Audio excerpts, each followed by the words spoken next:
பெண் குயின்கள் ஒரு வாரமாக பார்த்தீங்கன்னா ஒரு பெண் குயின் தனியாக மலையை நோக்கி போகிற மாதிரி ஒரு வீடியோ வந்து சோஷியல் மீடியாவில் உலகம் முழுவதும் வைரல் ஆகிட்டுருக்கு.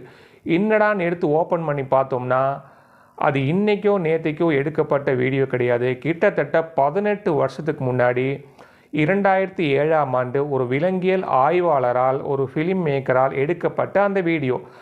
அந்த வீடியோ இன்றைக்கி ஏன்பா வைரல் ஆகுது, இன்றைக்கி ஏப்பா மக்கள் எல்லாம் அந்த வீடியோவை பார்த்து அவ்வளோ இம்ப்ரெஸ் ஆகி அப்படியே ஷேர் பண்ணுறாங்க அப்படின்னு நம்ம ஆய்வு பண்ணோம்னா, இன்றைக்கி இருக்கக்கூடிய மனிதர்களுடைய வாழ்வியல் முறை, social media, internet, EMI, so இந்த ஒரு விஷயங்களெல்லாம் சிக்கி எப்படி மனிதர்கள் டிப்ரெஷன் ஆகி தனியாக எங்கேயாவது ஒரு மலையை நோக்கி ஓடிடலாமா அப்படின்னு நினைக்கிறாங்களோ, அந்த ஒரு எண்ணத்தோடு அந்த பெண் குயின் மலையை நோக்கி போகிற அந்த எண்ணத்தோடு மெர்ஜ் ஆகிறதுனால அந்த வீடியோ வந்து உலகம் முழுவதும் வந்து வைரலாக ஷேர் பண்ணப்படுது, பார்க்கப்படுது.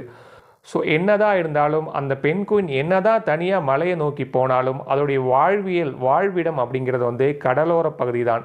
ஒரு பெண் குயினும் தனியாக வாழாது, அதோடைய கூட்டமாகத்தான் வாழும். கடலோர பகுதியில் தான் அதோடைய உணவு கிடைக்கும். எப்படி போனாலும் திரும்பி அது எங்கே வந்து தான் ஆகணும்.